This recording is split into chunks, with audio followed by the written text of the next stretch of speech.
Well, hey, everybody, it's great to be with all of you this morning. And my name is Pete. If you guys don't know me, I'm associate pastor here.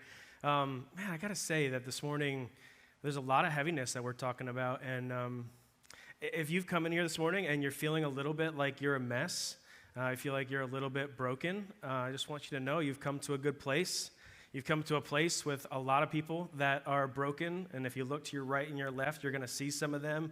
And if you look here on the stage, you're going to see someone that feels a little bit like a mess. We just all, as part of our humanity.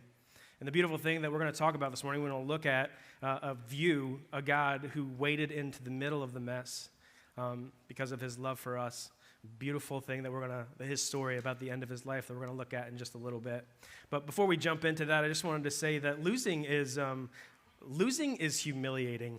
I don't know if you have experience with this, being someone that's lost at something, but losing is a humiliating thing to do. And I speak from experience. I have a lot of experience at losing. When I was in middle school, I was by no means a scholar at all. And there was an opportunity that was raised by my teacher. Her name was Mrs. McNabb. I remember she asked everybody if we wanted to be a part of the spelling bee this year. And so when she asked that question, I was just assuming kids were going to raise their hand super quick and the opportunity would be gone. But nobody wanted to be a part of that. Now, me as like a deranged student, I thought to myself, I'm not sure if I should do this, but I thought, hey, if nobody else is going to, I'll raise my hand. So I jumped in and decided to be a part of the spelling bee that year. And I got to say, I got through the first couple rounds just fine, spelling a couple words. But then finally, on my third round, I walked up and the moderator said the word. They said that I should spell the word quality. I looked at her and I said, can I get that in a sentence? And she just looked back and was like, no. So I took a deep breath. I thought about it. And I started, K. I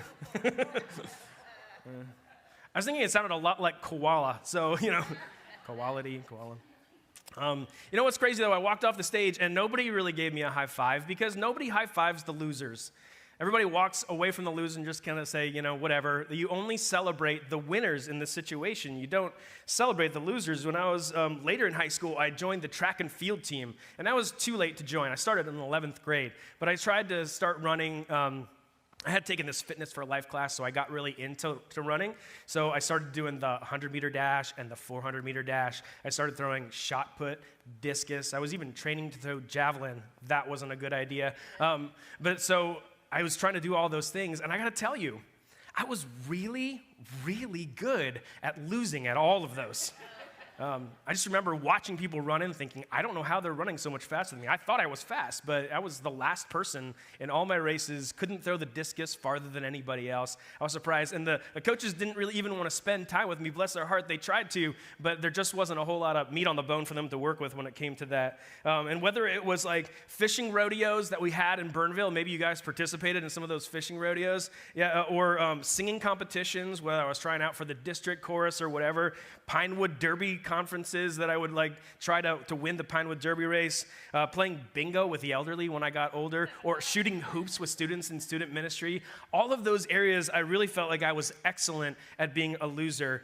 Even my Eagles lost in the Super Bowl a couple weeks ago, which is crazy. So this is interesting, right?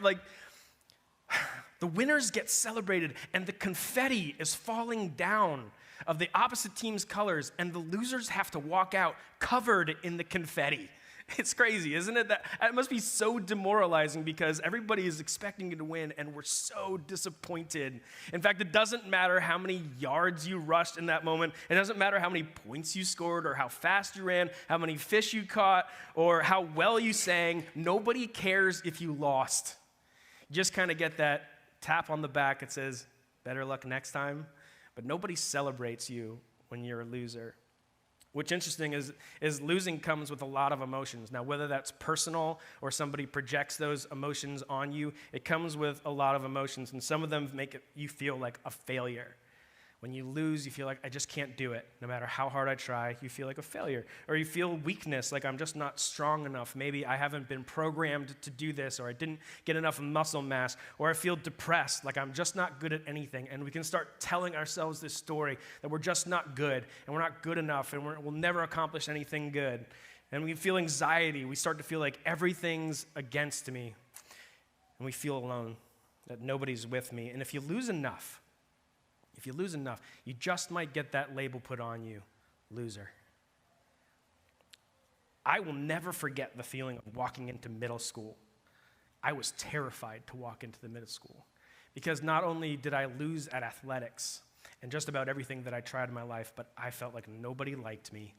I felt like I was a total loser, and I didn't have any friends. And when you're in a moment like that, when you're walking into a school surrounded with people that don't care about your existence, it's really easy for bullies to take their shots.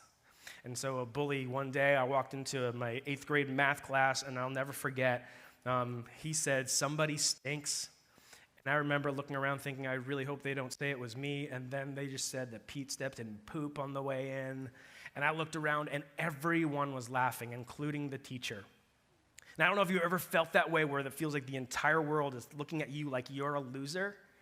But that feeling is not a feeling that anybody wants to feel.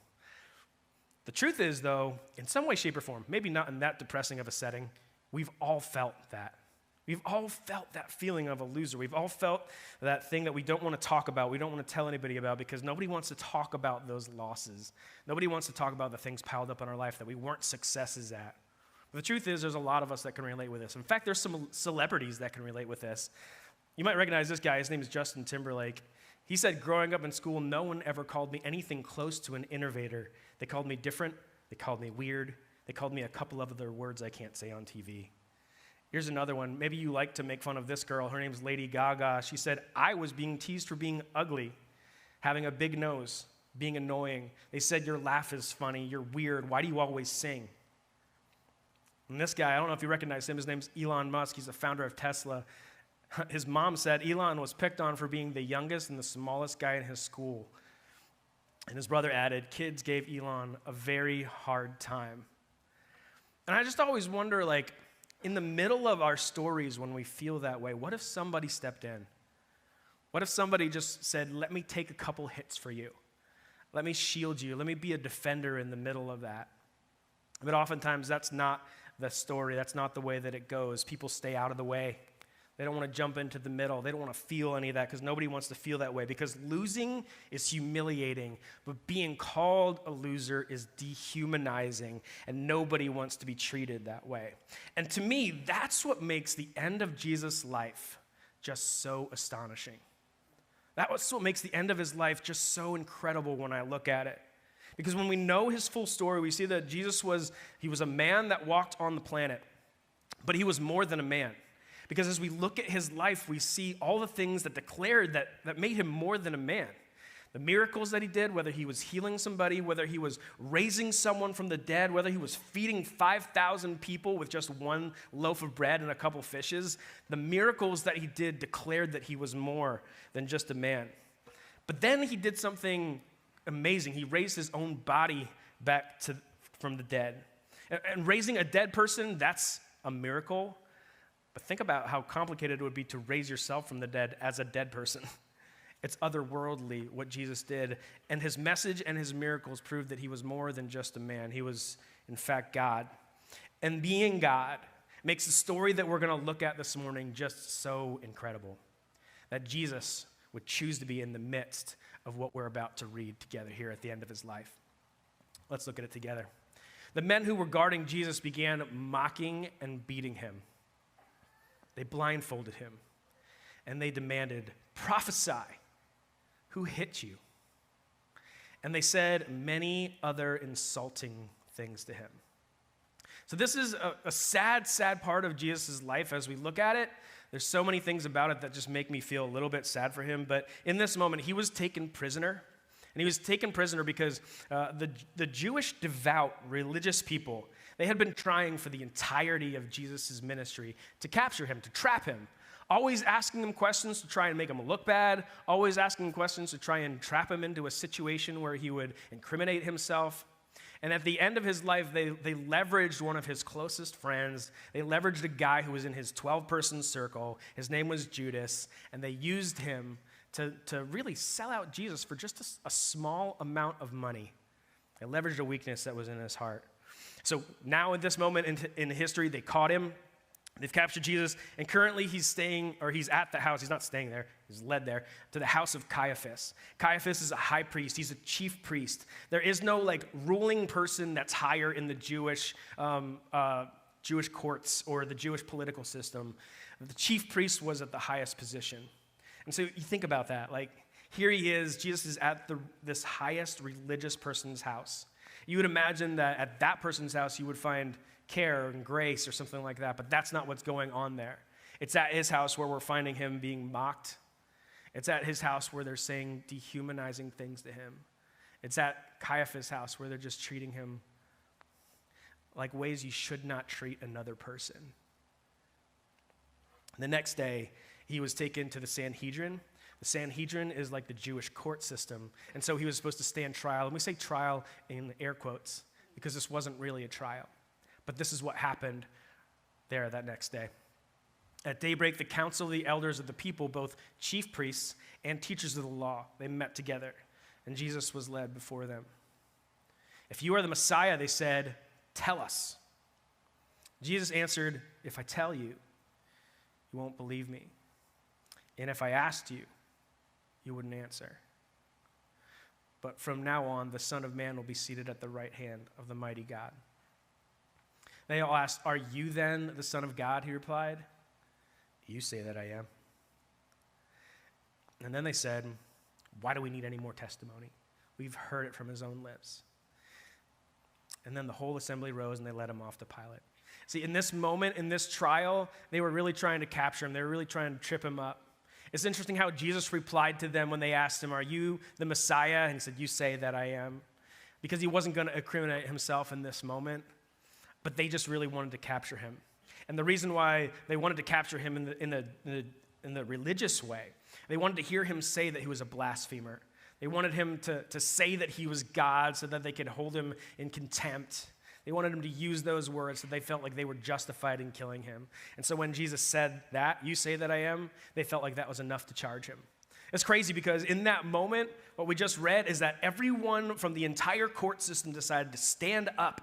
They stand up out of their seats, they begin to drag him, pull him through the streets of Jerusalem, and they take him all the way down to this place. This is called the Praetorium. This is the palace that was built by Herod the Great. It's where Pontius Pilate lived. And so they drag him all the way down to the palace in Jerusalem, down the streets of Jerusalem, and take him up to the Roman governor's palace. And the reason they took him here is because, honestly, the Jewish people at the time, their entire homeland was governed by Romans. There was no way for them to actually have the authority to do anything to Jesus. They could capture him in their religious sense, but they couldn't make him do anything. So they drug him here. Bring him to the Praetorium, and there Pontius Pilate, who's the governor, who has the authority. Here, we can capture him. Here, we can make him pay. And they really wanted to. They wanted him humiliated. They wanted him gone. They wanted him dead. All of the above, check the box, that's what they wanted. Here's what they said to Pontius Pilate.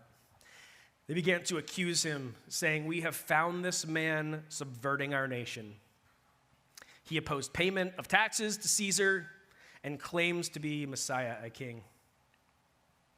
What's interesting here is that the charges that they're levying against him, they're trying to make it more of a political thing because they know that he really doesn't care about the fact that he said Messiah. They're worried, the Romans would have been more worried about this idea that he's a king or that he didn't pay taxes. So they don't come at him with this religious argument. They come at him with this argument against Jesus saying he says he's trying to be a king. Now that's treasonous in Rome. They really wanted to hear Jesus say this.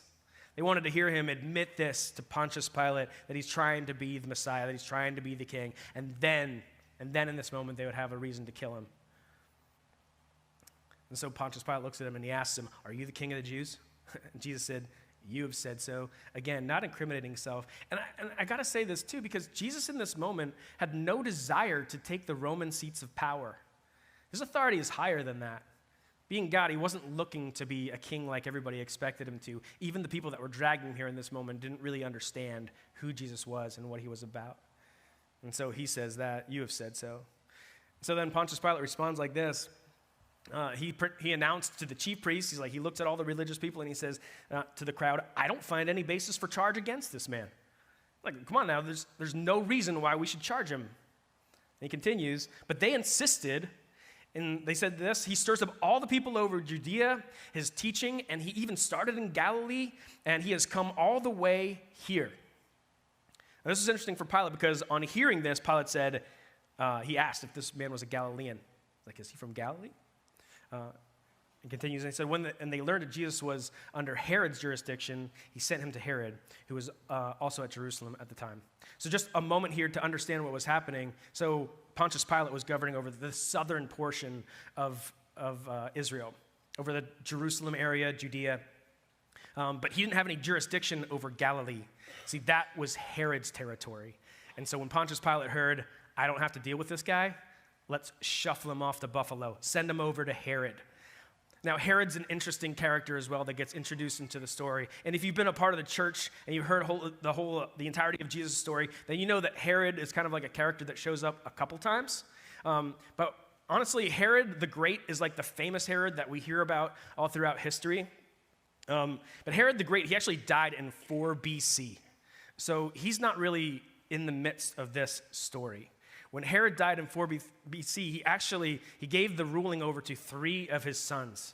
Herod Archelaus is kind of the guy that we talk about in the beginning of the Jesus story. When he was the one that ordered the babies that were firstborn to be killed to try and stop the Messiah from coming. He was ruling in Judea at the time, but he only ruled till 6 AD. After that, Pontius Pilate came in sometime after that. He had another son named Herod Philip. We don't really see him in the story. He was like ruling outside of the Israel area. And his third son was Herod Antipas. Herod Antipas was this guy who we find here in this story today. And Herod Antipas, if you know much about him, he had his name alone says a little bit about who he was. His name is 2 compounded words put together, anti and pas. They're 2 Greek words, and they mean against all and everyone. And when you put them together as his name, he was against everything and everyone. And to give you a little bit of an idea of just how wicked this guy was, he was, in 17 AD, he decided to build the city of Tiberias, the capital of Tiberias. He named it after the emperor of Rome. And when he did that, he was building it on top of a Jewish burial ground, thus desecrating the heritage of many of the Jewish people. And when he did that, so many of the Jewish people felt like they despised him. They couldn't stand him because of his behavior and the way that he acted. It's interesting, too, that his name, meaning against all and everyone, he's someone who's now prosecuting, coming after Jesus, who loved everyone and was for everyone. You see this interesting contrast there of what was going on in this moment. But Herod also, he tried to be as Jewish as possible. By the way that he dressed, by the customs that he lived by. He wanted to look and act and sound like a Jewish person, which also really made the Jewish people upset. And one of the things that he did was he participated in the national Jewish celebrations.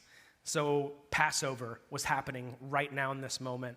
And that's why Herod was here in the palace. He was in Jerusalem. When he said he sent him over to Herod, he didn't send him like away to Galilee where he was governing the territory. He sent him just to another room in the palace where Herod was. And so we see now this interaction between Herod and Jesus. It says, when Herod saw Jesus, he was greatly pleased because for a long time he had been wanting to see him. From what he had heard about him, he hoped to see him perform a sign of some sort. So Herod and his brothers, they probably had heard all about the stories about Jesus. They had heard about his supernatural birth, that he was born of a virgin. They also heard that he had been doing these miracles, that he had been walking on water and raising the dead. And so Herod had heard of him. He had never seen him. And so they'd never interacted together. Jesus had some words that he called Herod. He called him a fox. But they'd never interacted together. And so in this moment is the first time that Jesus is coming together with Herod. And Herod is really excited to see him. I kind of like picture him as like a wicked, demented, like twisted kind of guy because it says here in this moment that he wasn't just excited to see him, but the words as you study the Greek, what they mean is that he had a euphoric feeling. He had this euphoric feeling. His hope was like he really wanted to see Jesus do a trick. He wanted to look at him and see him perform. Like he was giddy about it. Like it was like this thing where he's like, oh, I can't wait to see this. It's going to be awesome. But not in like a good way, but in like a demented way. He was wanting to perform a sign of some sort. So he plied him with many questions, but Jesus gave him no answer. In this moment, Jesus is like, I'm not going to perform for you on call. I'm not going to do a miracle because you asked me to. Again, not incriminating himself. But also in this moment, the high priest, again, these religious few, they're standing close by and they hear Herod asking these questions, and so they begin to push and prod. And again, it's just not the picture you imagine when you think of a priest. But these guys, they began to they responded this way. Let's just read it. So the chief priests and the teachers of the law were standing there vehemently accusing him. The word vehemently meaning vigorous. They were shouting at the top of their lungs, yelling all these obscenities at Jesus. They're yelling at him and calling him names and saying he's not some kind of miracle worker like he thinks he is. Like all the things that they might have been saying to him, accusing him vigorously, shouting at the top of their lungs, spit flying from their face right into his. I think of Jesus in this moment, the things they might have been saying to him, and how embarrassing and how emasculating it would have felt to be Jesus in this moment. And then it says Herod and the soldiers ridiculed him, and they mocked him even more. They dressed him up in some embarrassing, elegant robe, and they sent him back to Pilate. Just got bored after taking God and completely humiliating him. And I think the story on the paper seems so sad. But if we zoom out and we kind of see like this other story that's at play, there's some beauty in the midst of this that we can really glean from. Because the story of the gospel is that God's wrath, God's need to take care of sin is against mankind. And when it's against mankind, he knew that there is no way that anyone could pay for those sins. You think about the immensity of the amounts of sins that are represented right here in this room. We could start to list mine, but all of ours just compiled together as a massive amount of wrong things that we've done. When you consider a perfect God, holy cow, pile up our sins in here and we've got a massive amount right here. But now take on the sins of the world. This is a debt that no one could pay for. And the wrath of God is against that. But then the beginning of John, when John writes his gospel, he says this: God did not send his son into the world to condemn the world, but to save the world through him. Knowing that we stand condemned, the next verse kind of talks about knowing that we stand condemned without him. I just think this is beautiful to think that he didn't send his son into the world to condemn it. When God's looking down, he's not looking at the planet thinking, I want to make them feel terrible. I want to ruin their life. I want to destroy them. He didn't say that. He sent his son to the world to save the world through him. And knowing we needed Jesus, and so Jesus, there was no way for us to avoid God's wrath without him. And so Jesus steps into the picture of history. He decides to lay down his power. He decides to submit his God card before he ever came out of heaven down to the planet, to submit his power. God walking with us. He submits to the process of going through this life and going through a journey of life and all the things that, the twists and turns that happened to him. Just in the end, to have the weight of all of our losses, the weight of all of our insults, the weight of all of our shame, the weight of all of our sin to be piled up on top of him, literally causing him, when he thought about it, to sweat droplets of blood. And all this still while God, living a life without sin, he brings us a message of hope and finally ends up in this moment in a world that he created where the people that he loves are crushing him emotionally, physically, and mentally. Abandoned by his closest friends and family, he faced his torment alone with no one to defend him, not even God the Father. And the craziest part about that whole scenario is that he chose to be there. He chose it. Nobody chooses that. Nobody chooses to be a loser like that. But he did. Because of you and because of me. And I think about this moment where he's there and all these guys are mocking him. I think he could have turned these people into dust. Listen, if he had the ability to bring life back from the dead, then certainly he had the ability in a second to suck the air out of their lungs.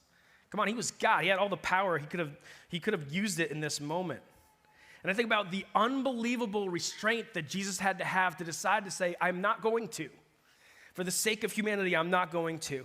He wasn't tricked into being there. He wasn't captured like we might read in the story as it says. He wasn't held against his will. There was no chains that were binding him. He chose to be there because he didn't want me to be, so that I wouldn't be mocked, so that I wouldn't be tortured, so that I wouldn't be insulted. And while I might not have felt defended in middle school, he was in this moment defending all of us.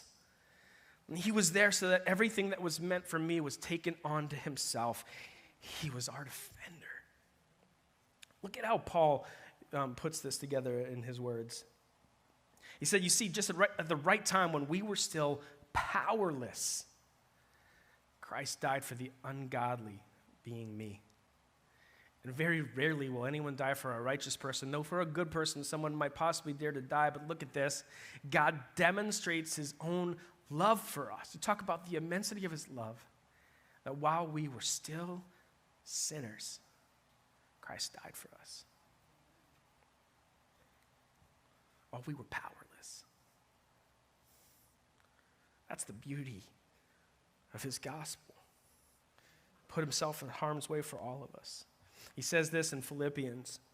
This is Paul again. Have this mind among yourselves, which is yours in Christ Jesus, who though he was in the form of God, did not count equality with God something to be grasped.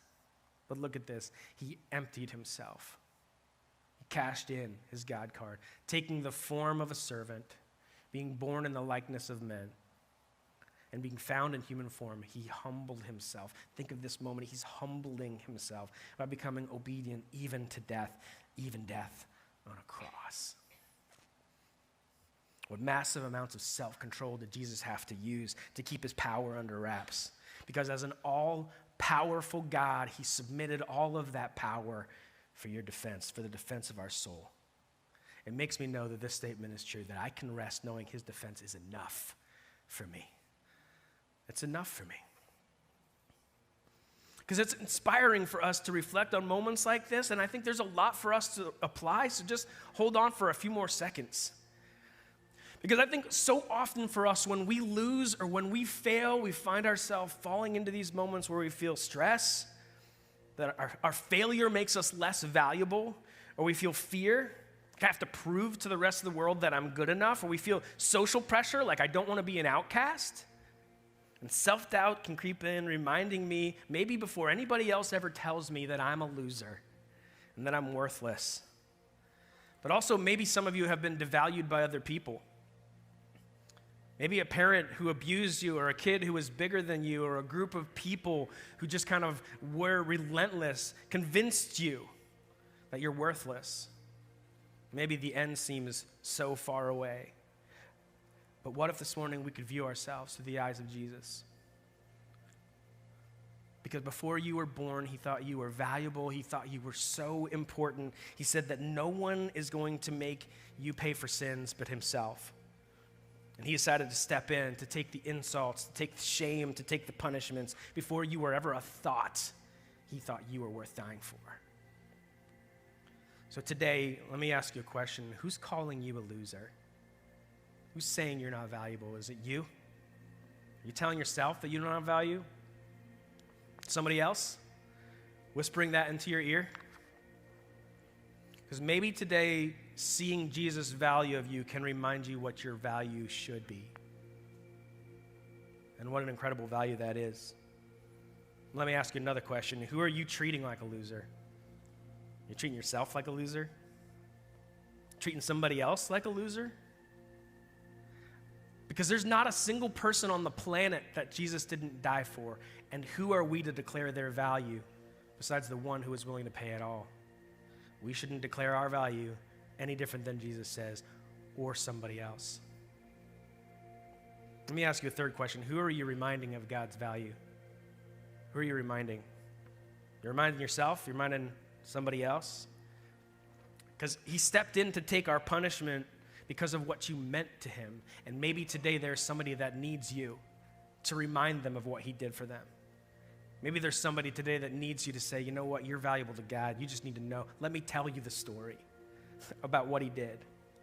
Because losing is humiliating and treating somebody like a loser is dehumanizing. But Jesus became the ultimate loser, taking on the world's losses to defend us from the wrath that we deserved. And because of Jesus, I can put my trust in him, because nothing, according to the words that are written in the scripture, nothing can separate you from the love that we find in Jesus. Nothing. And his protection is enough. We read in this story that God values human souls more than he values his own life. And God has come here to rescue me. He stepped in to take my shame. And so by his grace, I'm forgiven of sin. I'm secure in his love when I accept his gift. And maybe this morning, that's where you might be at. A place where you might say, you know what, I didn't know about how much God loved me. I didn't know that this is what he did. I kind of read the words on the story, but didn't realize that beyond the context was this beautiful story of the gospel. And today you just need to know. No matter how messy you might have come in here, or what people have whispered into your ear, and how much someone has said you're a loser and you're worthless and you don't have value, that's not true according to God. You are so valuable. He gave everything for you. And maybe today your response is to say, I accept what you've done for me. I accept your forgiveness. I accept your grace, and I accept your value of me. As we walk out of this place today, we remember that only he can determine what we're worth. Not me, not somebody else. Only a God who was willing to lay down everything for you. Jesus, this morning, I pray that you would help us know the value of our own life because of what you have said that it is. Pray that you would give us the confidence to trust you. Pray that you would give us a rearranging of thoughts. That as we recognize that we're a mess and we're filled with mistakes and we're probably just never going to get it right this side of eternity, you knew the list. You saw the whole thing. Nothing about my life is shocking to you, but yet you still went to that cross anyway. I just pray that today you would help me to remember that and help me to feel the warmth of your grace like a hug, the truth of this story, that you're here in the midst of this mockery, this humiliation, and you didn't get out of it, and it wasn't because you couldn't. It's because you loved me, and you loved us. And I don't understand that love, but I know that it's true. I pray that we would recognize it this morning for us, and maybe in turn recognize it for somebody else, that we give it away to them too. We love you, Jesus. It's in your name we pray. Amen.